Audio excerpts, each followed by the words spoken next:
Good evening and welcome to the Nevis Newscast. Today is Thursday, February 4th, 2016. I'm Donis Wilkinson Keynes. Premier of Nevis and Minister of Social Security, the Honorable Vance Amory, was on Tuesday, February 2nd, invited to tour the newly constructed building which will house the operations of the St. Christopher and Nevis Social Security Board in Nevis. The Premier was chaperoned on that tour by Deputy Chairman of the Board of Directors, Oscar Walters, and Assistant Director, Vernal Powell. Mr. Walters and I felt it was prudent to bring the Premier down and give him a tour of the building so that he would be well acquainted with every nook and cranny, every crevice, every corner of the building prior to its official opening. We are presently standing on the ground floor. That is the floor that will be occupied by Social Security staff. This is the customer service area. So most persons we envisage would come through that southern door and conduct business. Immediately behind us are the cashiers, where most people, I guess, or a lot of our customers will also conduct business. So this is the heart of the operation. According to Powell, while the ground floor will be occupied by the Social Security Board, the rest of the building will be available for rent. There's a basement, a ground floor, which will be occupied by Social Security, the first floor and the second floor. There are a total of 14 office spaces on the first and second floor. Those spaces are for rent. And so we hope that the Premier will find it necessary to come and rent some of the spaces. The floors above, let's say they are open there. We do not have any, how should I say, tenants as yet. But we hope in the not too distant future that persons would come, they would look at the building and see that it would be a very, very nice place to work from.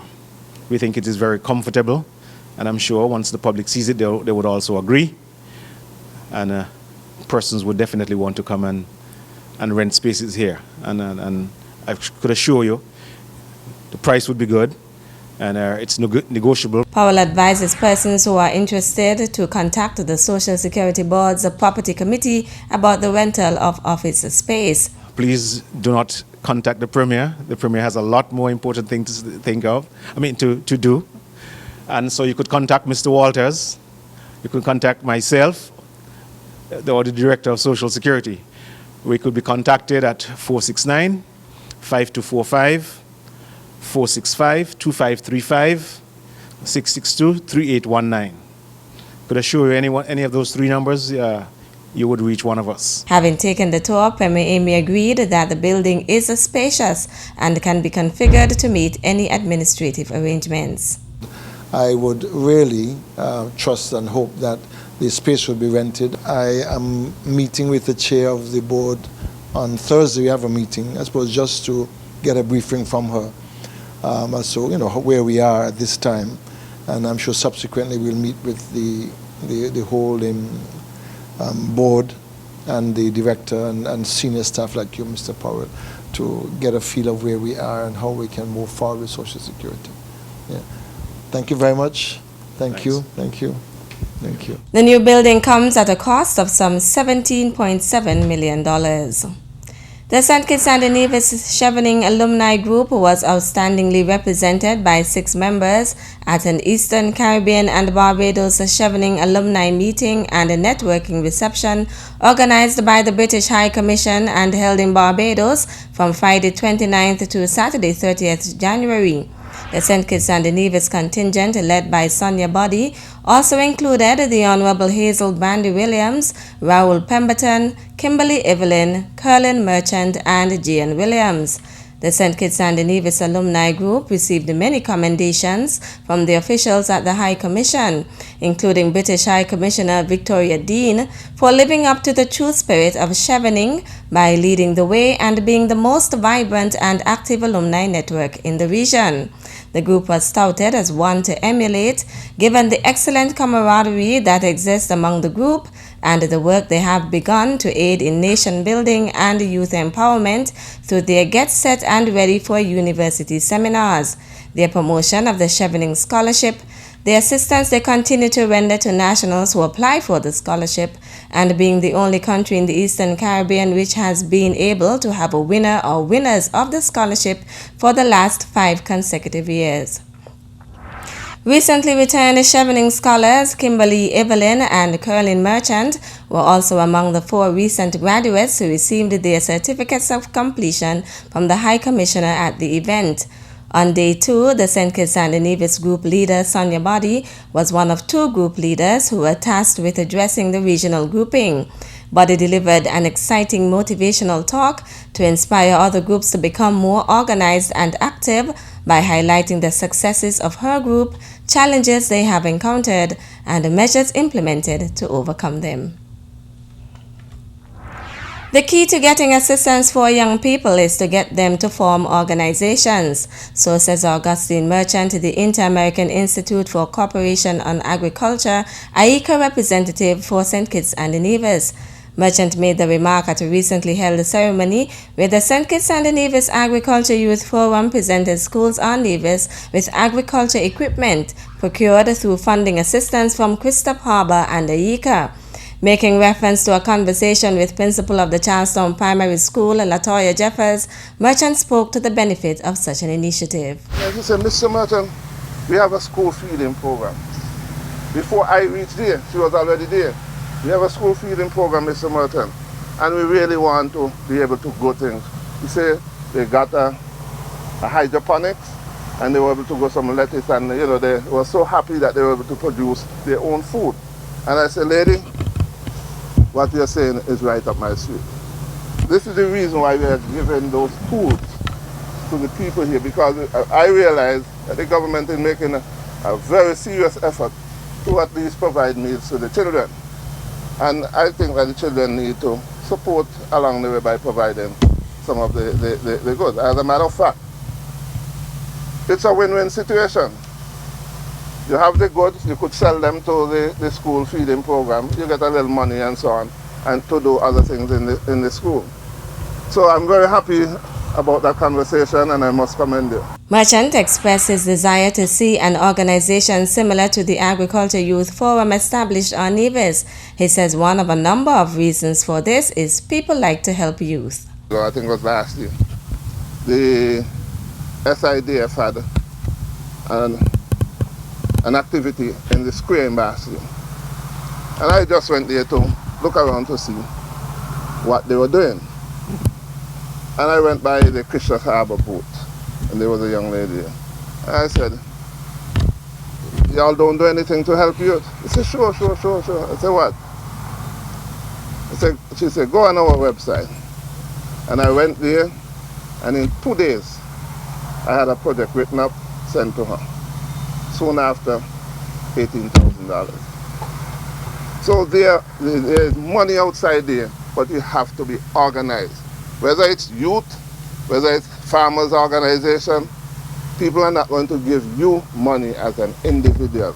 You have to organize. While congratulating the St. Kitts and Nevis Agriculture Youth Forum for its accomplishments, Merchant says similar achievements could be made in Nevis. Last year, the Youth Forum were able to put together another project, and they were successful in getting $106,000. So right now, 6 high schools in St. Kitts are at various stages of development of the greenhouse project, just by a simple act. So in Nevis, we can do the same thing too. Government doesn't have a lot of money. And the money they have is to be used for so many other things. So if we organize ourselves, we'll be able to at least get a lot of things. AICA representative for St. Kitts and Nevis, Augustine Merchant. Still to come, the response is very good. They are really enjoying themselves. The details after this break.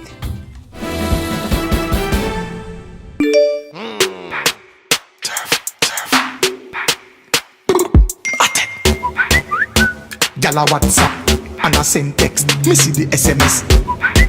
Me have to show images. Send me a pic of yourself. One of you know where. I have too much self-respect to send you a pic of you know where. If you really love me, you will do it. If you really love me, you wouldn't ask. You matter to your family, to your friends, to your community, to you. Remember, you matter. This message was brought to you by the Pan American Health Organization, PAHO, and the Nevis Health Promotion Unit. Welcome back. The Inland Revenue Department is continuing its tax awareness initiative by encouraging voluntary compliance with the department. Senior Tax Inspector in the Inland Revenue Department is Wanda Thompson. The Inland Revenue Department, in our quest to continue with tax awareness, wishes to remind all vehicle owners with license plate ending with the digit 2 that their payment is due on February 29, 2016. Payment can be made on or before this time. Expired vehicle license will attract a 1% interest rate per month and the risk of being ticketed.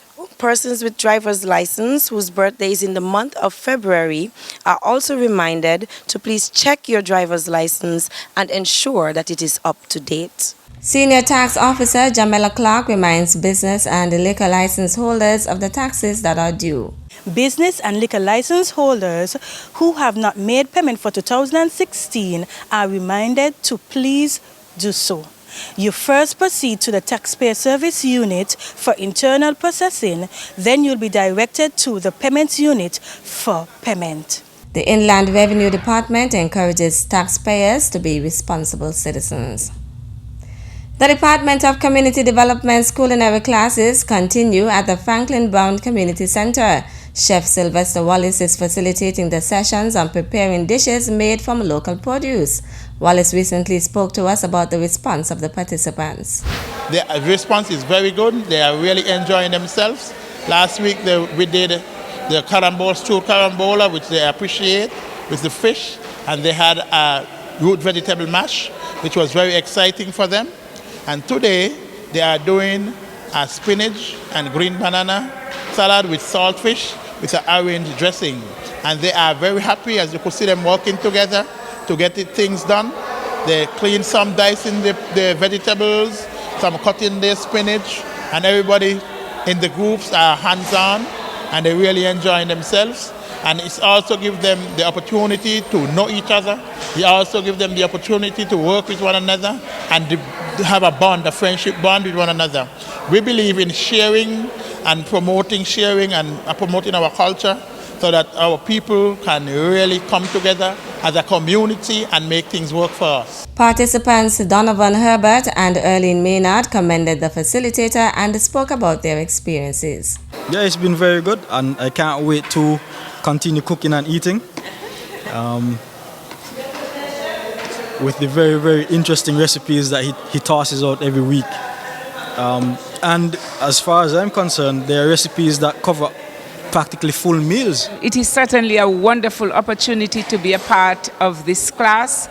I want to commend Mr. Wallace for all that he has been doing. We have had 3 sessions so far, and we have certainly utilized quite a bit of our local foods, the tanya, the sweet potato, the vegetables. We've made smoothie. Last week we did fish and mashed sweet potato and tanya. And then we made sauce from stewed carambola. It was quite tasty. And I am looking forward to other interesting food that we can add to our dishes over the next couple of weeks. The Department of Community Development's culinary classes, which commenced in January, are expected to conclude in April with an official ceremony during which the participants will be awarded certificates of completion. That's it for this evening's edition of the Nevis Newscast. On behalf of all of us here at the Department of Information, thank you for viewing. I'm Donis Wilkinson Keynes. Good night.